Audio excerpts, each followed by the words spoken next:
Hello, hi, welcome to everyone. Today, I thought of making a video in English because I have my client base is basically almost 70% is non-Urdu, non-South Indian, Malayalam, Tamil speaking. So I got a large number of clients from Jamaica, Japan, Spain, Italy, Albania, Ghana, Nigeria, and also a lot of Arab countries apart from India, Pakistan. In this video, we'll be talking about the April what's exactly happening in Canada in terms of immigration and what has got an impact on the immigration we'll be trying to cover in this video. Okay, let's start with first the major changes happened in April. Of course, as you all know that Canada's 2025 election is over and we are expecting soon a Liberal government with partnership of one of the small parties in power, and of course then only we will know who is going to be our next immigration minister. Coming to what was happening again in immigration, especially we had two draws. I think one was on April 14th, another one was on April 28th. Both were basically the PNP focused draw. The first draw was I think 764 the CRS point required, and the second one was 727. So both the first row they had invited 825 candidates, and the next one was just 421 candidates. So if you look at the CEC draws, Canadian Experience Class draws, I mean what happened on I think February 5, where 4,000 people were invited. Now many thousands of people are now waiting eagerly for the next CEC draw. And you also know that the LMIA and job offer point was removed in the first week of April. Now, what is exactly the impact on this? The people in the pool, of course, many people are unhappy and disappointed, and the point is come down by 50 points or 200 points, whatever they got through their job offer or LMIA. But it could also be indirectly benefiting majority people in the pool because they had no points because of the job offer. So probably the competition may, get easier there, and a lot of these people could indirectly be benefited. So to realize what is the exact impact, we need to really wait for the probably the next 1 or 2 or 3 draws, especially the CEC draws.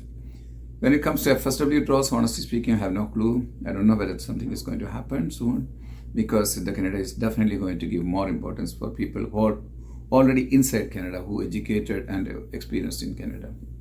And makes sense though, because you have almost 2 million temporary residents in Canada and many of them, maybe 50% of them, no idea what they're going to do, if they could not renew their permits or work permits, or they don't become PR in time, it's a million.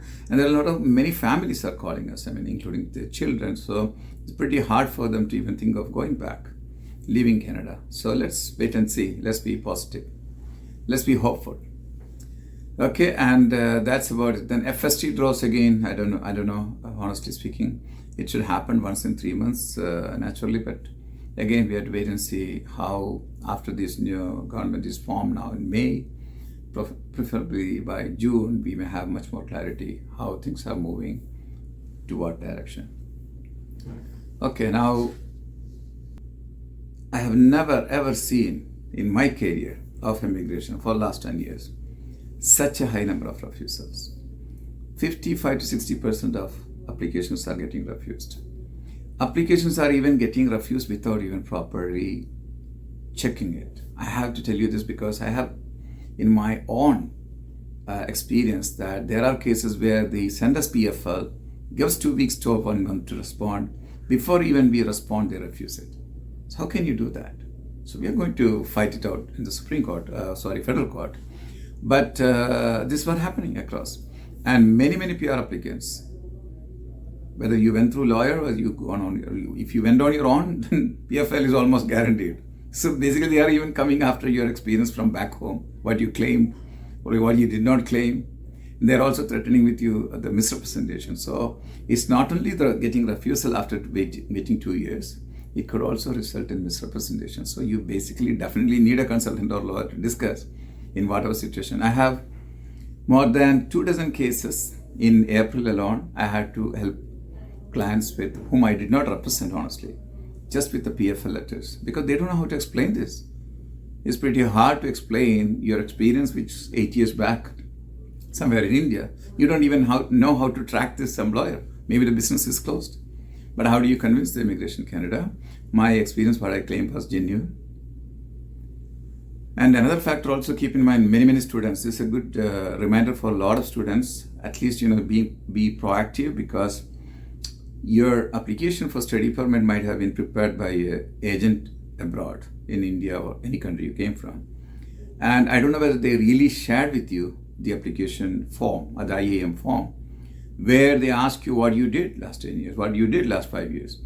They could be sometime hiding your master's degree in that application.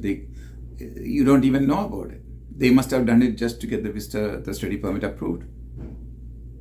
Or maybe they have added some experience which was not existing. Or maybe they have, avoided some experience. So you need to know these things to somewhat at least try to be, sure or be prepared. If immigration IRCC comes back to you, and there's a very good chance they come back to you, to prove it, how do you prove it? And you give it sometime 1 week time. So they know, the IRCC officer knows that if you have done some misrepresentation there, you will be definitely paying the price, and you won't be able to fix it, or you won't be able to even respond it properly within time. So that's what it is. So be refusals and PFLs, too much of them, and I don't think it's going to change for next few months as well. Unfortunately, we have to live with it. All you can do is contact some expert immigration lawyer or consultant, at least to respond it the best, most efficient manner possible. Now, talking about other opportunities, what's going to happen? Is there any other programs which you can count on? We'll come to that media. One is RCIP, which is a rural community immigration program. Please understand, these rural towns are very small, like Thunder Bay, like Timmins, and Salisbury, and then you have Brandon, and all these small towns in all over Canada. So occasionally the Canadian government, what they do, these small towns sometimes have shortages of employees. So they help those employers to hire people inside Canada with a job offer. So for ECP, through PR option, so that even from big cities, students or people who are looking for opportunity to become PR or job, they move to these towns, correct? As a matter of fact, you just take an example, Thunder Bay. Thunder Bay itself has got many students already. So who studied already in Thunder Bay, they have got a priority. Or they may be already doing part-time job there. Or they are already working on full-time job there. So maximum this kind of opportunity will go to them only. So then why we are spreading the whole world through social media, go to Thunder Bay. I'm not here discouraging anyone from trying it. All I'm coming to say is that priority will be given to people who are already living there, who already studied there, who are already working there. Just use it's a matter of common sense. But never stops you from trying it out. Go to the Job Bank website, go to Indeed, Glassdoor, whatever. Or you have some friends and connections, try to use them. Or if you can visit that city and approach some employers in person, do that. Especially restaurants and all, you can sometimes approach them directly. Or if they have advertised any jobs in Indeed and Glassdoor, and especially Job Bank and all, try it out. I don't say don't try, but I'm saying is that don't fall into this trap that go to that city, the PR is guaranteed. No, totally wrong. Another one is FCIP, which is Franco, phone community, which is again meant for people who speak good French. So I don't want to spend a lot of time on this because maybe I have only 2% of my clients speaking French. So most of my audience is English speaking. So whoever wants to know, of course, they can always contact us, book a consultation. We have a specialist in my team who can definitely give you excellent explanation on this kind of FCAP kind of programs. Then we had a CCP, which is home care and child care. There again, the In Canada program is closed, I think, in the first week of end of March, first week of April. And then now wait and see for outside Canada applicants. We don't know when it's going to open. So please do not fall into this, misleading and misguiding advertisement and social media, Insta and TikTok and all these kind of videos. The whole intention is for them to attract you to view their videos, and they just make money. And some of them have even tied up with some probably fraudulent agent. So you'll be very careful also, because that person who recommends there has no role or no accountability, no responsibility. Okay, so check it out before you leap into anything like that. Now, what you will do, I mean, if you are left out with no options, nothing works for you, your work permit is about to expire, your visitor visa is about to expire, and you're no chance of getting PR, what do you do in this Canada?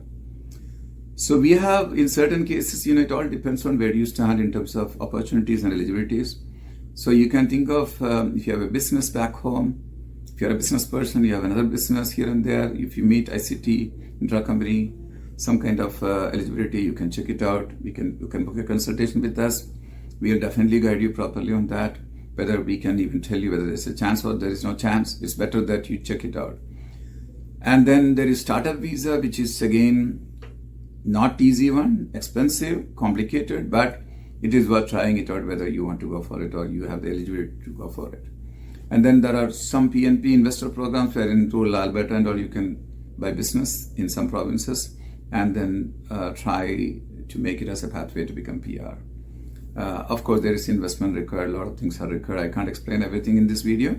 I'm just briefly telling you this is the last minute options, what is left out.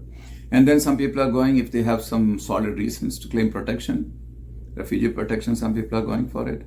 And then we have HNC, humanitarian and compassionate ground, where you have best interest of children or something really, really solid reason to prove to Canadian government that you meet those criteria and eligibility factors.